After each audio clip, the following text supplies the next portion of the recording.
SCP 2007.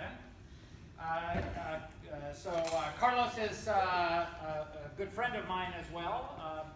In fact, we're fortunate to have his family here. So, Lori and the kids. So, thanks for coming. Thanks, dear friend.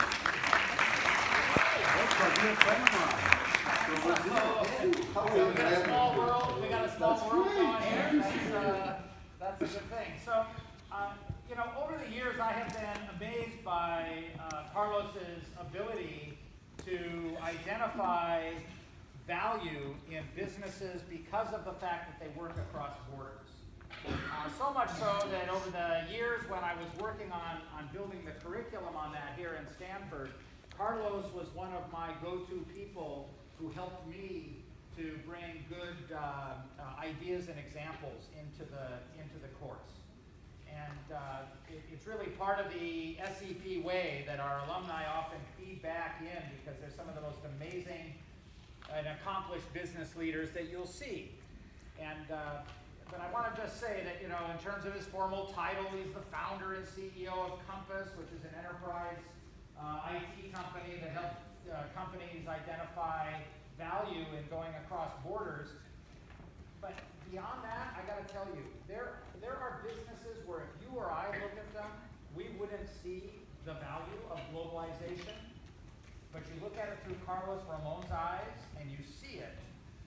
It is a science, but it's also an art. It's a lesson in leadership from whom, or about which we can learn from Carlos. So thank you, Carlos Ramon. Thank you, my friend. Thank you. Bill, thanks for that very generous introduction. Well, how you doing? Last week of SCP, and I remember I look back at that time, and I can't wait to welcome you to the SCP official family when you graduate in a few days. Well, like all of you, I'm the master of my craft. And my craft is to take technologies companies global. But that's not what I'm really passionate about. My life work has been to build global bridges. That came not because one day you wake up and you just say, well, that's what I want to do. Somehow it comes through periods. And that first moment when I realized that I was exposed to this global world was in 1974. I was just 7, 8 years old. World Cup in Germany, and watch it with my dad. It was a fantastic experience. Seeing all these people from all over the world to have a common joy. You have the famous baking powder, the orange machine, the superb Uruguayan team in the top left, and I'll tell you why I'm biased on that in a minute. Of course, the good news that team, that team did not bite anybody. And so it was a wonderful experience where my dad, at that moment, he gave me a map of the world. He said, look, son, as we look at the World Cup, let's color the countries with the colors of their jerseys and so on. And at that moment, I realized, I did a connection in my mind that there were these imaginary bridges, there were these people, these lands, and these cultures all around the world. My second experience, a little closer to home, was with my mother and my kitchen's mom. And, I'm there like all classic kids with attention deficit problems. I'm asking all type of questions to my mother. And all of a sudden, she very politely, very kind, she said, son, go to the backyard, please find a shovel and dig a hole all the way to China. That was my second exposure to global. She said that a lot.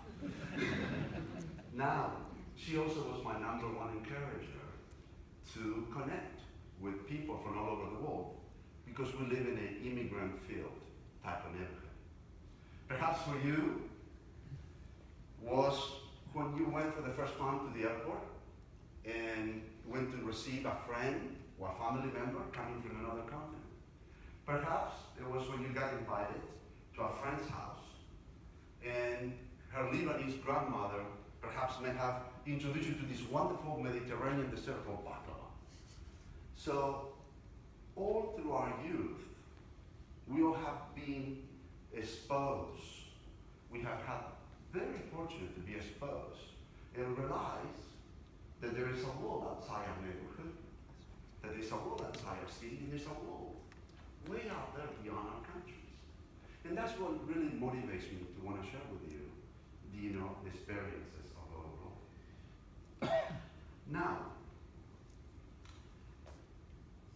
as consciously or unconsciously, directly or indirectly, we all have this DNA in front of us and this desire to build global companies. And that's what I want to share with you a little bit today as to my experiences of humbly as to how we have gone from the valley to the world. So let's start with something that is the fundamental premise for us in the valley, that we learned is not something that we were practicing up to around 10 to 15 years ago. Fundamentally, enterprise value, market capitalization, whatever is the latest tag word,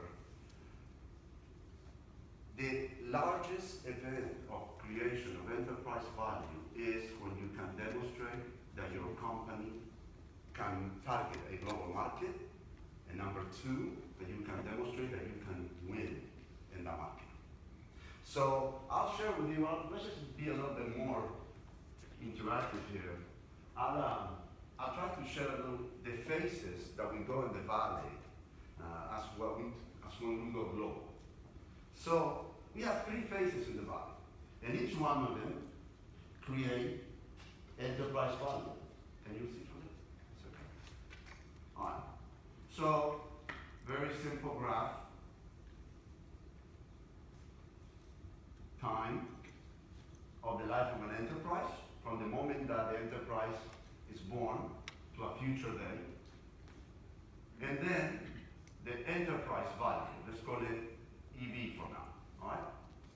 And from 0 to X dollars.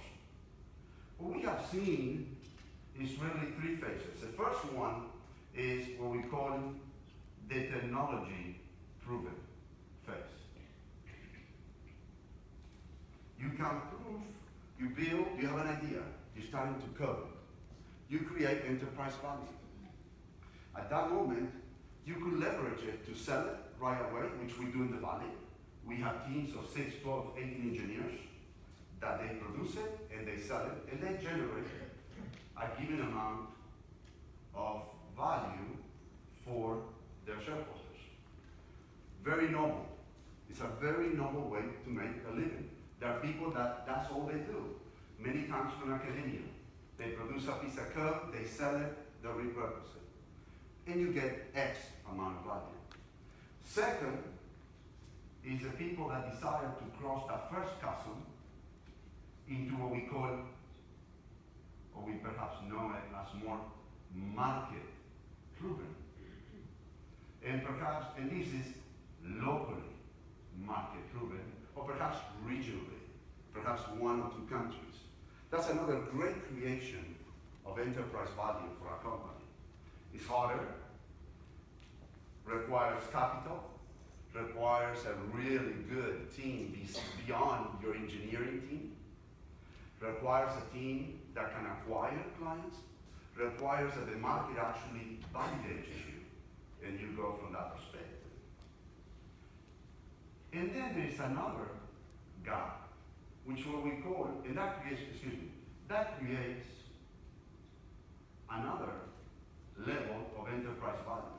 Absolutely, it's higher than the IP. It's very rare that someone will sell an IP from that perspective at a higher value than at this phase when we have the local and the locally market proven. But here's the thing that everyone in the valley desires today is to build the third wave, is to prove that you have built a global enterprise, that you are globally proven. That creates your third wave of growth. That wave of growth is exponentially much bigger than the first, and certainly the second and the first.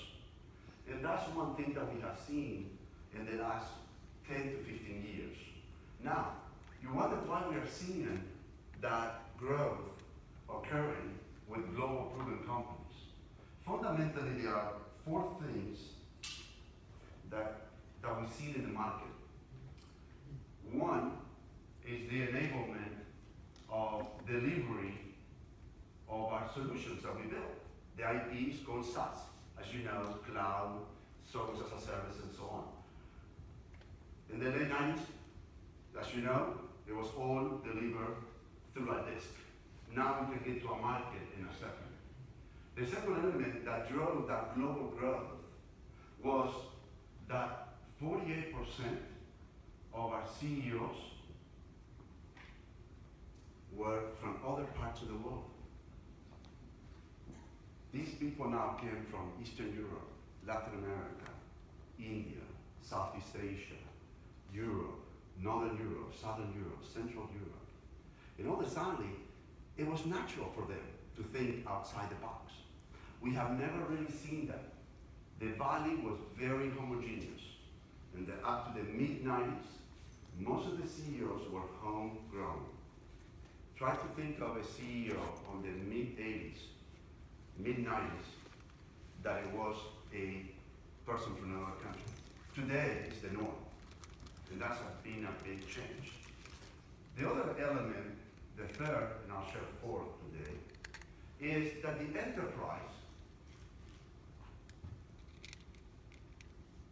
demanded a single global system. How many of you remember those days when we had an ERP for the United States, an ERP for Germany, an ERP for Brazil, an ERP for Japan? People say, no, no more. I want to have a single source for everything. I want to have a single version of the truth for all my global data, which we have never had that before. People were very comfortable. It was normal to have highly distributed systems. The fact that the enterprise says that is just not tolerable. It's very expensive, complex, difficult, and so on. That was a huge second driver of this global proven phase value generation. And last but not least, and let's take a little more of a consumer look, was the network effect, as you have all very familiar with, from the LinkedIns, from the Facebooks, and so on. People wanted to connect with other people in the world. They had friends all around. And that drove the value. In fact, it's really interesting. The value in the last 12, 15 years has generated more value than the rest of the public trading companies, generated more value than the rest of the NASDAQ and the New York Stock Exchange combined together. And now it's interesting. You say, well, tell me what is the number one factor in people tell me, well, the leadership, blah, blah, blah, the IT, blah, blah, blah. No, none of that. None of that at all. It was not the technology that made Google great. It was not that they were really good in the United States. They were really good because they proved that. They proved fundamentally two things. That my search engine can work globally, and by the way, I have done it in such a way that it is really easy and applicable anywhere. Could you imagine the valuation of Google if we could only do searches in the United States? Could you imagine the value of Facebook can limit you to friends, people, only in the United States? Could you imagine the value of Oracle if they could only run an ERP for US payroll and US accounting? Could you imagine the value of Cisco if only could build the backbone of US telco operators? Those guys that would have done that, they would have fallen into this crack, into this gap. And they have been worth probably 5%, 10% of what they were today. And probably may even be around, because someone is smarter somewhere else would have done it. I confess, that happened to me. I was very fortunate to run PeopleSoft International. We were so good at this. We were the number 1, 6th best preferred and United States. We were the king of the hill in the United States. And I confess, there was this little company in the backyard of Germany, in a little town in Germany called SAP, that we just thought, they won't make it. These guys did a peripheral strategy on us. And they took the hill on global. You know, great, for people, so it was a great exit deal. We sold it for $12 billion 15 years later. But we couldn't beat them. Market share globally, they won. Their valuation, they won. Their resources, they won. That was the #1 creation of value. So with that in mind, I'm really curious to know from you, who has gone perhaps in your experience with your company through these 3 phases? Who else has gone through your, all right. What's your name, if you don't mind asking? What's it? Annika. Pleasure to meet you, Annika. Annika, quick question before I ask you about that is, tell me at one moment in your youth, do you remember that there was a world beyond your neighbor, your city, your country? Can you remember? Can you remember in your youth the moment when you realized that there was a world beyond your country? An event? Situation? Yeah, I arrived at my high school college in Australia, coming out of Germany. All right, that's great. Wonderful. And there's a whole new world. Yeah. Now, tell me, if you can share with us, please, is there something that resonates from this, or going through this process? A highlight that you can share with the rest of us? Yeah, probably related to what I just expressed. If you go into different markets, we're actually at the 3rd stage now, proving if we can do global, if we can scale globally and exponentially. That's exactly the stage we're in. And different markets react differently to anything, to your product, to your pricing. There's different challenges, and it's foreign what you do basically.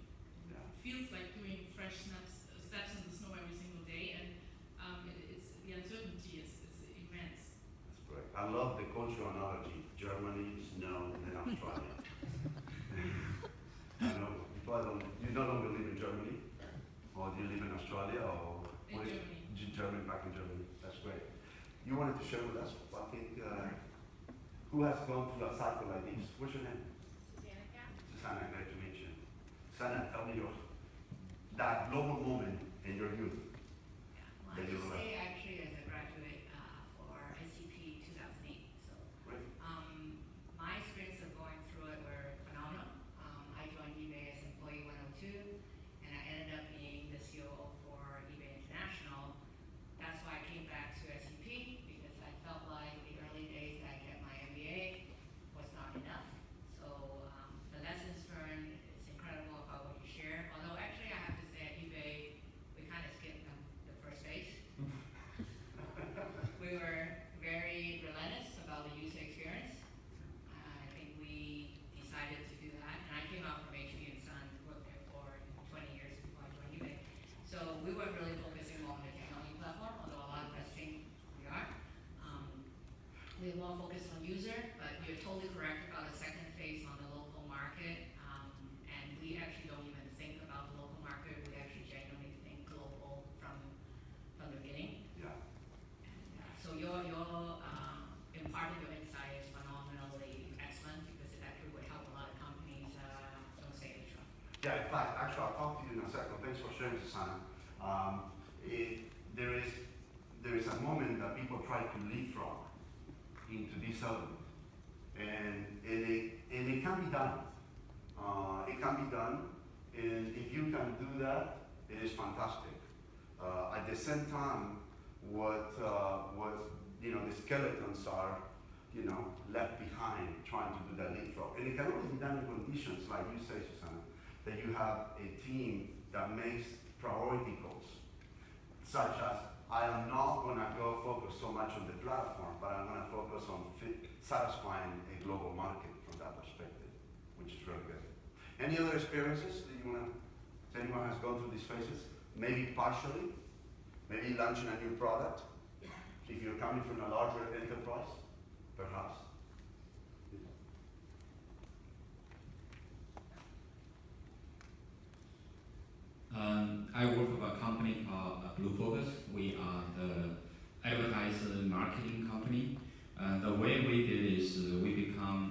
first of all, we focus on PR, and then we transition company to the digital, and we become the #1 in China. And then we go global strategy through merger and acquisition. Yeah, And now we are global. that's right. Within next few years, 50% revenue can come from international. Well, I think that is fantastic. Here within this third phase, there are different approaches that we see it. Is either, the direct, is the M&A approach, is the partnerships approach. There are different ways to get that global momentum going on. They come at different speeds, at different capital requirements. What you have is a great strength, is the element that in China you have an economy of scale that gives you the power to go to other countries. So I wanted to share with you a little bit, what do we see? I mean, this is what we see. Perhaps this is not what you have seen.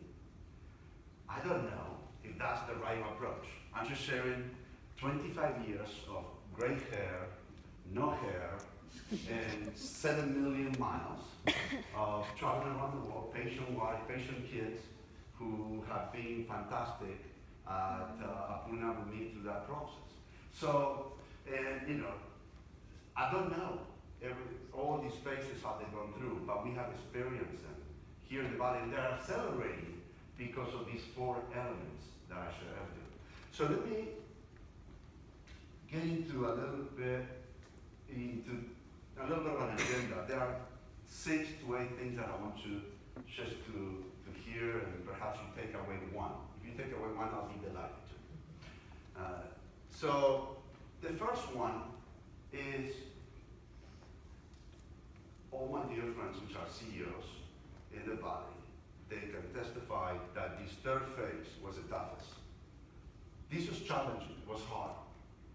But you were kind of in control, because you could hire those 7, 8, 12 engineers that could build that core. And you know what? They were right there.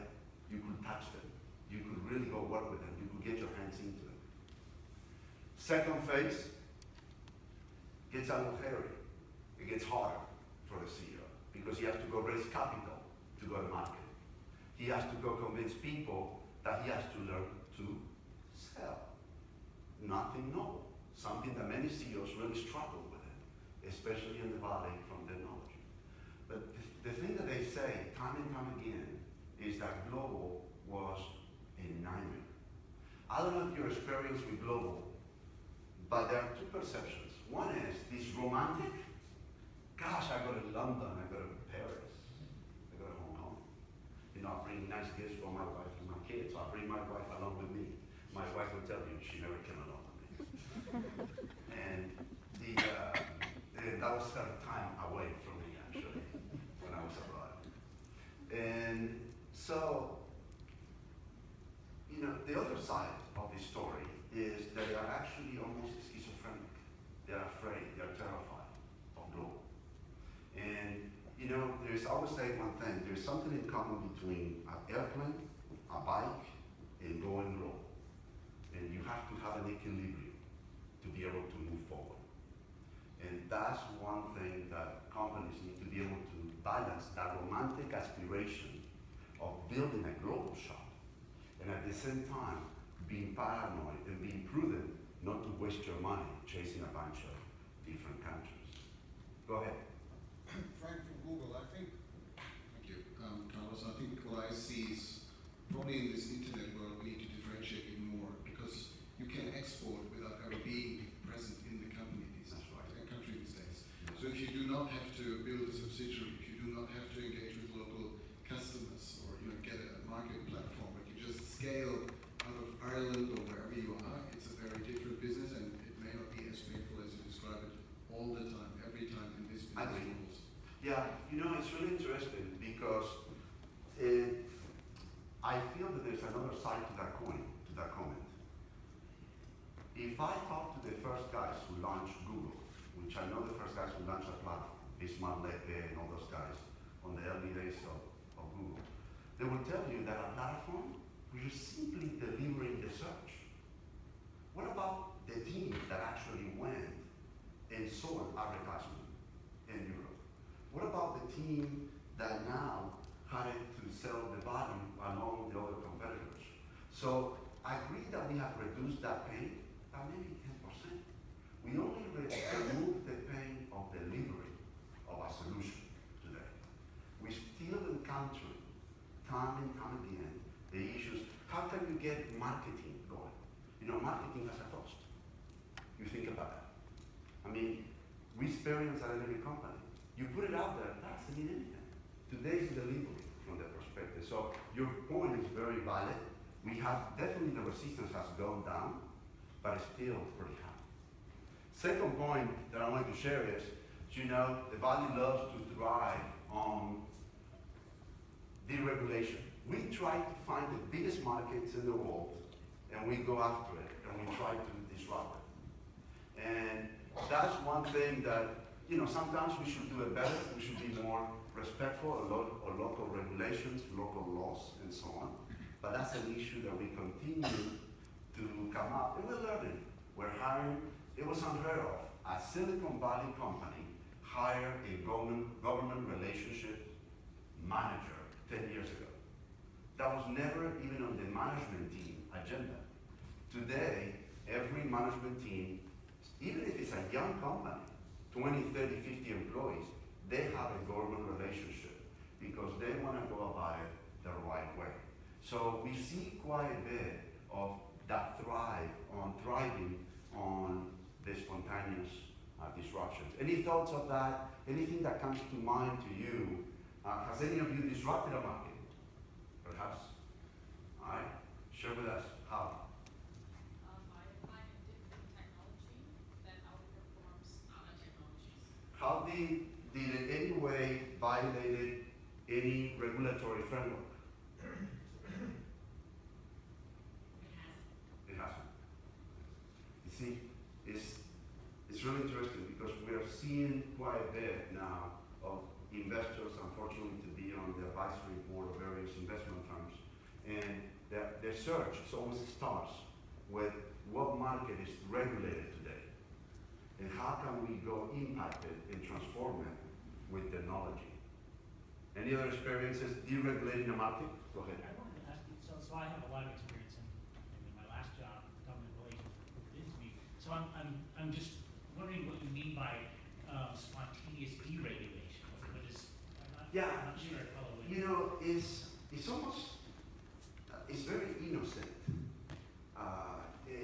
We experienced it with like WhatsApp in Brazil recently. It was never intended to violate any of the laws of the telecom industry in Brazil. These were some great guys with some great technology that they got an early validation, and then, like Frank from Google was sharing with us, they just said, well, you know, let's just go share it with the world. And then that is spontaneous. It's almost like a child that does an impulsive act. And when it does an impulsive act, it's spontaneous, it's not intentional, you know, and they call it for good or bad. I get to listen to these stories all the time, and they call me and they say, hey, how do we get out of this hole? And so that benefit of being available from day one in the cloud in hundreds of countries, one day, I'm a startup with 10 people, but my gosh, how many things am I violating now? Not intentionally, but when we're trying to, I went through the experience, I don't know if you know smart meters. You know, like the technology putting the smart meters in your home and so on. We thought that we were doing awesome work. We thought that we were going to change the way we consume energy, reduce consumption by 30-40%, because we're going to let you see a lot more about how you consume energy. My gosh, we run into the biggest wall ever in my career because this is a tremendously regulated industry. But it was such an innocent, it was spontaneous. I was in Portugal, I was in Hong Kong, I was in Chile, and I walked out of those countries with my tail between my legs. It's really funny because there are two stories in the valley. Selling the smart meters globally as one of the most painful experiences, and I would say the one that runs the highest is the Uber experience. Uber is another example of a great way. I love what they're doing, but it's very spontaneous on that perspective. So see, what is your perception of it? Perhaps you have a different view of it that you could share with us. Well, my view is that in the sort of the dynamics of disruption, Mm-hmm. you know, the incumbents in a market that's being disrupted have certain advantages. One of those advantages is typically the more mature companies that have relationships with regulators, legislators, Mhm. other policymakers. So what they're doing in the case of, if you look at Airbnb, Yeah. you know, the hotel industry basically contacts regulators and legislators and policymakers and says, these guys aren't playing fair. They throw an obstacle in the path of Airbnb. Same thing, you know, if you look at what's happening with Tesla in different markets around the world, what the incumbent automakers are doing is throwing things in their path, things in the form of regulation and legislation and other policies. You know what is, and I'm so glad that you bring that wealth of experience of having a management team that has dealt with the government relationship. Somehow, technology always wins at the end. It's just, I don't know, somehow, you know, I'm a big believer that the evolution of things occur from the bottoms up and not from the top down. And so we always find a way through the door. We used to have that problem. The first systems of payroll are PeopleSoft. Can you imagine? We were selling PeopleSoft in 22 countries. People were just really happy with their file cabinets in each folder for each employee. I mean, go regulate that one or deregulate that one. And we have to, but eventually time comes. And so, and perhaps it comes in different speeds.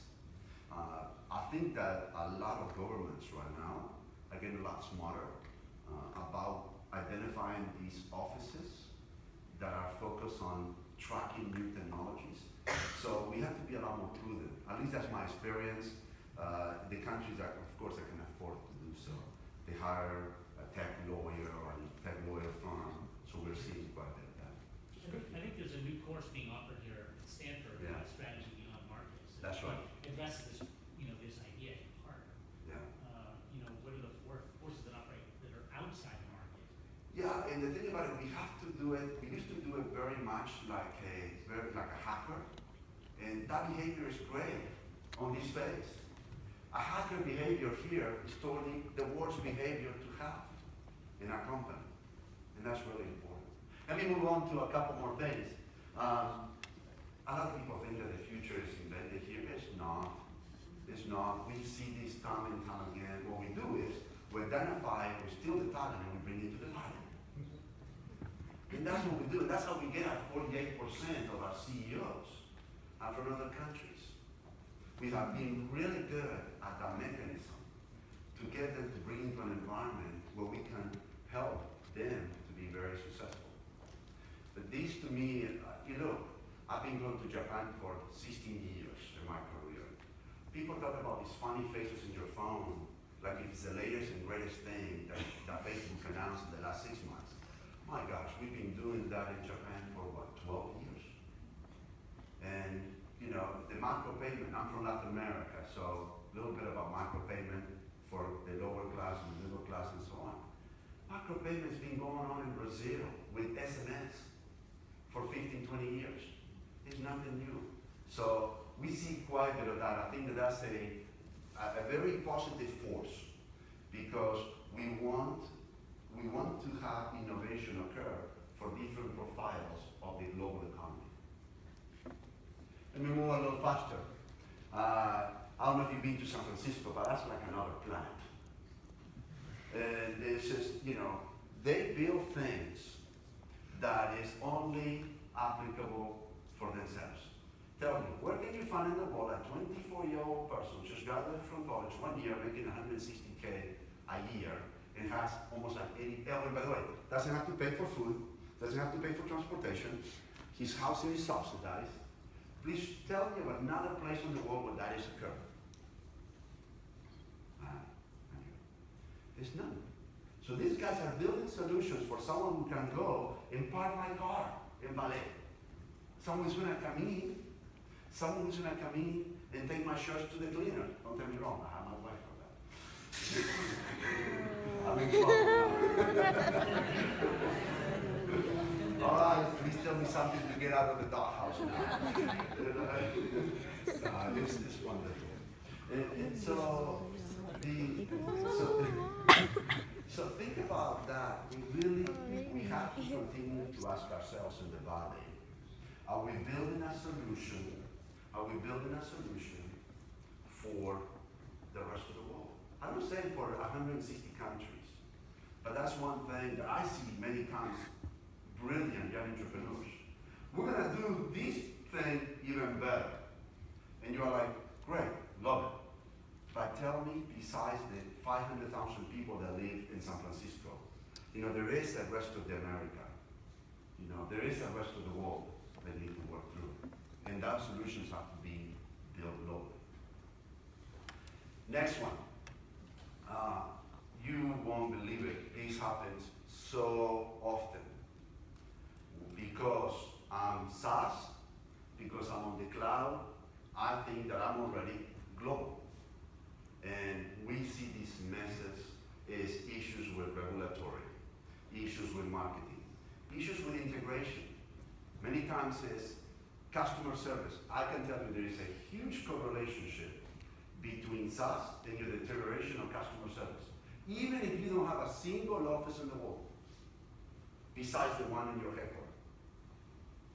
Even if you put your data in Dublin, or you put it in Amazon in Frankfurt, or anything like that, we see that problem time and time again. You have to have an entire organization to focus on the different functions of your enterprise. You have to get your company ready, not only for delivering the product, but to serve it. The other thing that we see, really, we get called all the time. Tell me about how am I going to collect?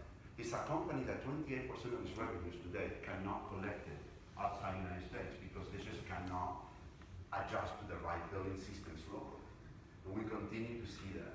So this is one of the biggest, foolish bargains that we see from that perspective. Let me share another one. Eat and get out syndrome. And we see quite a bit into the area of opportunistic low-hanging fruit. And that's a little bit related with the SaaS world too. You say, well, we're just going to go into that country. If we get some revenues, great. Well, now I have to go and serve that client. And that creates all types of issues for the rest of my organization. My e-beta goes down, as I shared earlier. My performance or my customer success, my customer services go down. And one thing that we need to start behaving more is we had a behavior of evangelists of technology. This is what technology can bring that is new to your country, to your society. Today we're coming a lot, almost like mercenaries. We're hit and run, we put our app, we try to drive it forward. You know what? It's true. We do great revenue, but are we building something that is sustainable, profitable, defendable? And that's another big issue that we tend to find quite a bit. And it's an area that we need to take into consideration. Hi, it's Rocky. I'm the current SCP session here. Could you talk a little bit more about that? Because I feel that that is a point of view that historically has come up from ERP solutions all over the world and has been, I'm going to say, debunked at some level by the Salesforces and the Amazons of the world in many ways. And the ability for somebody to go out may not have the full support, but to be able to iterate and grow fast enough, which these large sets of organizations that don't have to be created worldwide before you explore them. I thought has now, was not very popular, but now has taken some level of traction in multiple systems across the world. Yeah. So could you talk a little bit more about My immediate gut feeling, thank you, Rakesh, is, for your question, is the playing field has been more even for a company that was in North America, that had PeopleSoft back there. Today, I am competing, let's say I'm a manufacturer in Brazil, I'm competing against a manufacturer in Germany, I'm competing against another manufacturer in Thailand. What we have been able to do with technology is that we can have access to the same productivity tools that my competitor have. In the past, it could take me years before I would gain that technology competitive advantage. So for the enterprise, not for consumer technology, for the enterprise, the competitive advantage of technology has closed. That window where we used to have 3 years of advantage, now is 6, 9, 12, 18 months. And you have to move into the next iteration from that perspective. Make sense or? It does, but I'm trying to get back to this notion that, I think your previous slide, which kind of says that SaaS is this, you could be in a growing tobacco of some sort because you put SaaS as a solution and not be ready from a worldwide standpoint to roll it out. And I almost want to say that it's the other way around, the fact that I can expose it to more customers. And I think, I know there's a deliberate way in which you have to go about it, but to have that ability is better than anything else we've had before. And this to me, this is why Salesforce is bigger or better or than Oracle or the non-existence of an Oracle CRM today.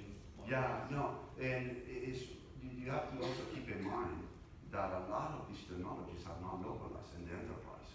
We still have a huge, great group of SaaS-based companies who are locally developed because, look, I don't know if you're familiar with a company called Marketo. Marketing type of automation enterprise, same thing. This company is really, even though it's very powerful, it's growing very well and so on, this enterprise is only present on countries where it fits more or less the US more. And so, and I know 4 competitors which are regional, which have taken that localized flavor to it and take it to a whole new level. No problem.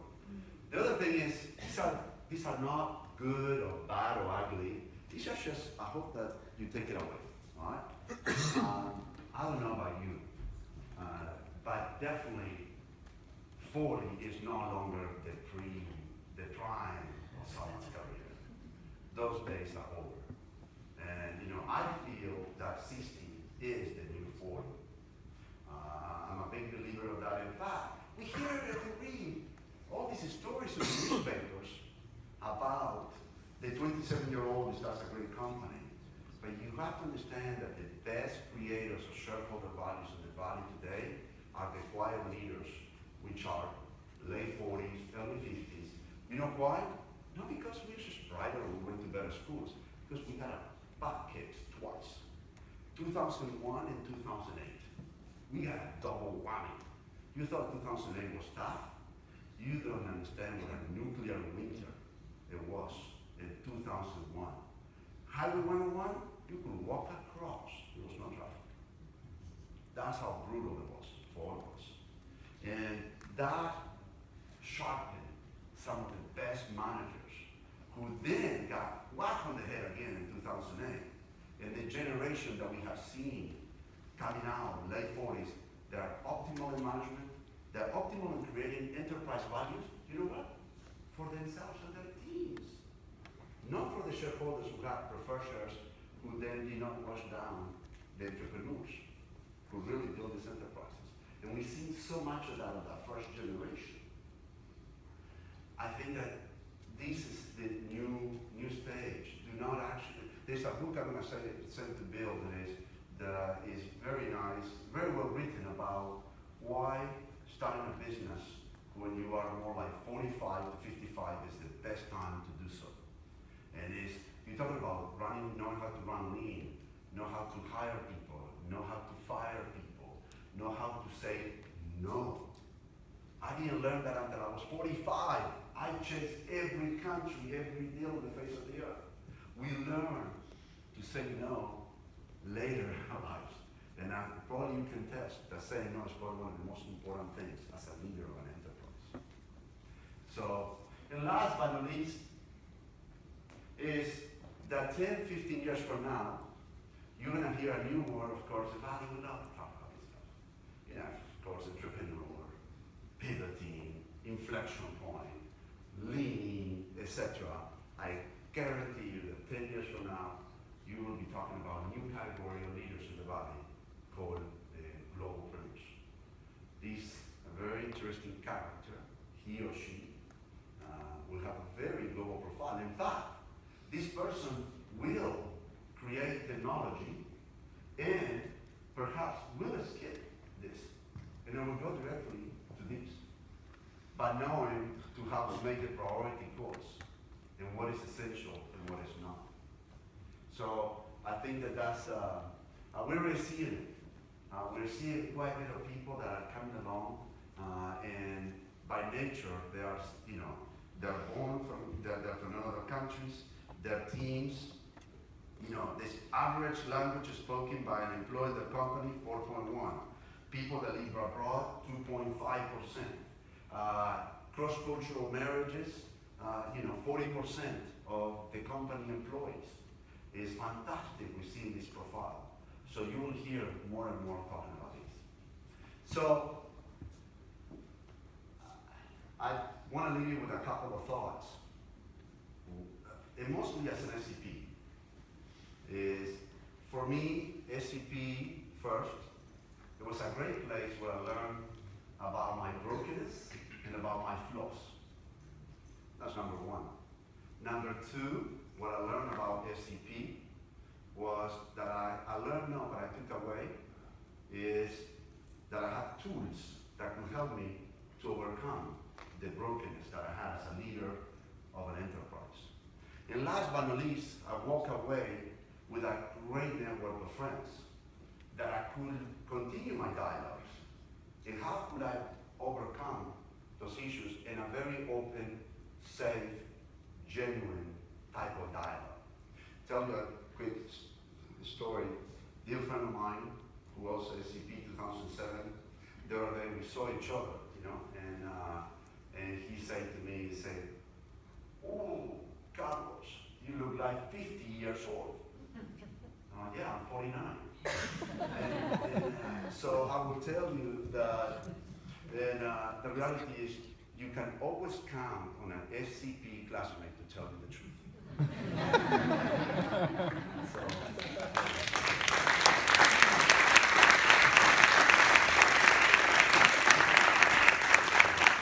Thank you, Carlos. We have time for any questions for Carlos. I want to be in the way you're dinner.